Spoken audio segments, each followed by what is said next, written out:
اعوذ باللہ من الشیطان الرجیم بسم اللہ الرحمن الرحیم۔ شروع اللہ کا نام لے کر جو بڑا مہربان نہایت رحم والا ہے۔ الف لام میم، یہ حکمت کی بھری ہوئی کتاب کی آیتیں ہیں، نیکوکاروں کے لیے ہدایت اور رحمت۔ وہ جو نماز کی پابندی کرتے اور زکوٰۃ دیتے ہیں، اور وہی ہیں جو آخرت کا یقین رکھتے ہیں، یہی اپنے پروردگار کی طرف سے ہدایت پر ہیں اور یہی کامیاب ہے۔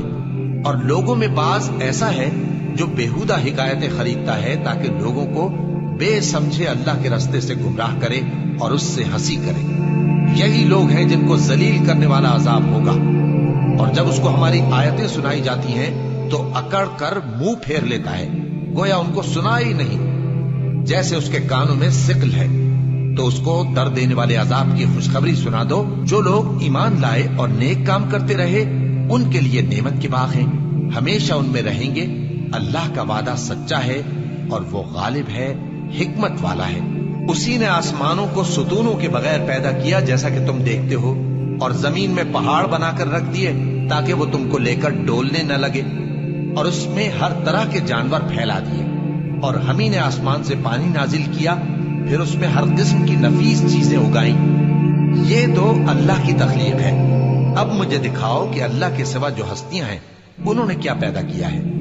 حقیقت یہ ہے کہ یہ ظالم کھلی گمراہی میں ہے۔ اور ہم نے لقمان کو دانائی بخشی کہ اللہ کا شکر کرو، اور جو شخص شکر کرتا ہے تو اپنے ہی فائدے کے لیے شکر کرتا ہے، اور جو ناشکری کرتا ہے تو اللہ بھی بے نیاز ہے، لائق حمد و ثنا ہے۔ اور اس وقت کو یاد کرو جب لقمان نے اپنے بیٹے کو نصیحت کرتے ہوئے کہا کہ بیٹا، اللہ کے ساتھ شرک نہ کرنا، شرک تو بڑا بھاری ظلم ہے۔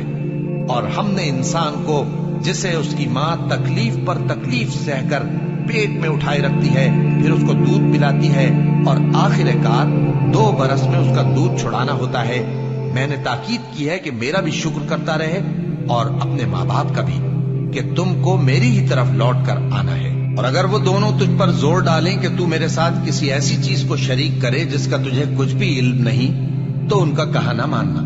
ہاں، دنیا کے کاموں میں ان کا اچھی طرح ساتھ دینا، اور جو شخص میری طرف رجوع لائے اس کے راستے پر چلنا۔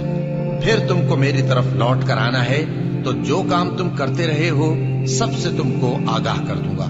لقمان نے یہ بھی کہا کہ بیٹا، اگر کوئی عمل چاہے رائی کے دانے کے برابر بھی چھوٹا ہو، اور ہو بھی کسی پتھر کے اندر، یا آسمانوں میں مخفی ہو یا زمین میں، اللہ اس کو قیامت کے دن لا موجود کرے گا۔ کچھ شک نہیں کہ اللہ باریک بین ہے، خبردار ہے۔ بیٹا، نماز کی پابندی رکھنا، اور لوگوں کو اچھے کاموں کے کرنے کا مشورہ دیتے رہنا، بری باتوں سے منع کرتے رہنا، اور جو مصیبت تجھ پر واقع ہو اس پر صبر کرنا۔ بے شک یہ بڑی ہمت کے کام ہیں۔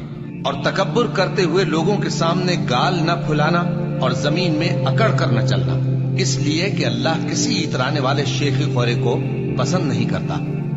اور اپنی چال میں اعتدال کیے رہنا، اور بولتے وقت ذرا آواز نیچی رکھنا، کیونکہ بہت اونچی آواز گدھوں کی سی ہے، اور کچھ شک نہیں کہ سب سے بری آواز گدھوں کی ہوتی ہے۔ کیا تم نے نہیں دیکھا کہ جو کچھ آسمانوں میں اور جو کچھ زمین میں ہے، سب کو اللہ نے تمہارے قابو میں کر دیا ہے، اور تم پر اپنی ظاہری اور باطنی نعمتیں پوری کر دی ہیں۔ اور بعض لوگ ایسے ہیں کہ اللہ کے بارے میں جھگڑتے ہیں، نہ علم رکھتے ہیں اور نہ ہدایت اور نہ کتاب روشن۔ اور جب ان سے کہا جاتا ہے کہ جو کتاب اللہ نے نازل فرمائی ہے اس کی پیروی کرو، تو کہتے ہیں کہ ہم تو اسی کی پیروی کریں گے جس پر ہم نے اپنے باپ دادوں کو پایا۔ بھلا اگرچہ شیطان ان کو دوزخ کے عذاب کی طرف بلاتا ہو تب بھی، اور جو شخص اپنے آپ کو اللہ کا فرما بردار کر دے اور نیکوکار بھی ہو تو اس نے مضبوط کڑا تھام لیا، اور سب کاموں کا انجام اللہ ہی کی طرف ہے۔ اور جو کفر کرے تو اس کا کفر تمہیں غمناک نہ کر دے۔ ان کو ہماری طرف لوٹ کر آنا ہے، پھر جو کام وہ کیا کرتے تھے ہم ان کو جتا دیں گے۔ بے شک اللہ دلوں کی باتوں سے بھی واقف ہے۔ ہم ان کو تھوڑا سا فائدہ پہنچائیں گے، پھر عذاب شدید کی طرف مجبور کر کے لے جائیں گے۔ اور اگر تم ان سے پوچھو کہ آسمانوں اور زمین کو کس نے پیدا کیا، تو بول اٹھیں گے کہ اللہ نے۔ کہہ دو کہ اللہ کا شکر ہے، لیکن ان میں اکثر سمجھ نہیں رکھتے۔ جو کچھ آسمانوں اور زمین میں ہے سب اللہ ہی کا ہے۔ بے شک اللہ بے نیاز ہے، لائق حمد و ثنا ہے۔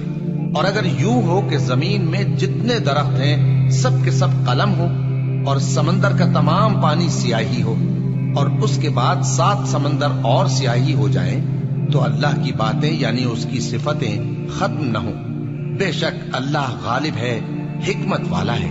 اللہ کو تمہارا پیدا کرنا اور جلا اٹھانا ایک شخص کے پیدا کرنے اور جلا اٹھانے کی طرح ہے۔ بے شک اللہ سننے والا ہے، دیکھنے والا ہے۔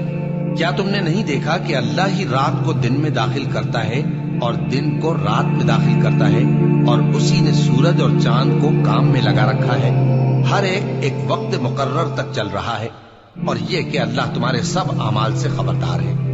یہ اس لیے کہ اللہ کی ذات ہی برحق ہے، اور جس کو یہ لوگ اللہ کے سوا پکارتے ہیں وہ سب باطل ہے، اور یہ کہ اللہ ہی عالی رتبہ ہے، گرامی قدر ہے۔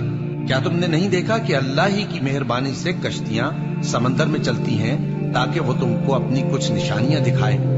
بے شک اس میں ہر صبر کرنے والے، شکر کرنے والے کے لیے نشانیاں ہیں۔ اور جب ان پر سمندر کی لہریں سائبانوں کی طرح چھا جاتی ہیں تو اللہ کو پکارنے اور خالص اس کی عبادت کرنے لگتے ہیں، پھر جب وہ ان کو نجات دے کر خشکی پر پہنچا دیتا ہے تو چند ہی لوگ انصاف پر قائم رہتے ہیں، اور ہماری نشانیوں سے وہی انکار کرتے ہیں جو عہد شکن ہیں، ناشکرے ہیں۔ لوگو اپنے پروردگار سے ڈرو اور اس دن کا خوف کرو کہ نہ تو باپ اپنے بیٹے کے کچھ کام آئے اور نہ بیٹا باپ کے کچھ کام آ سکے۔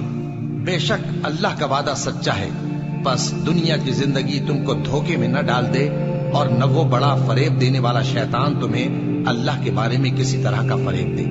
اللہ ہی کو قیامت کا علم ہے، اور وہی میں برساتا ہے، اور وہی حاملہ کے پیٹ کی چیزوں کو جانتا ہے، اور کوئی شخص نہیں جانتا کہ وہ کل کیا کام کرے گا، اور کوئی شخص نہیں جانتا کہ کس سرزمین میں اسے موت آئے گی۔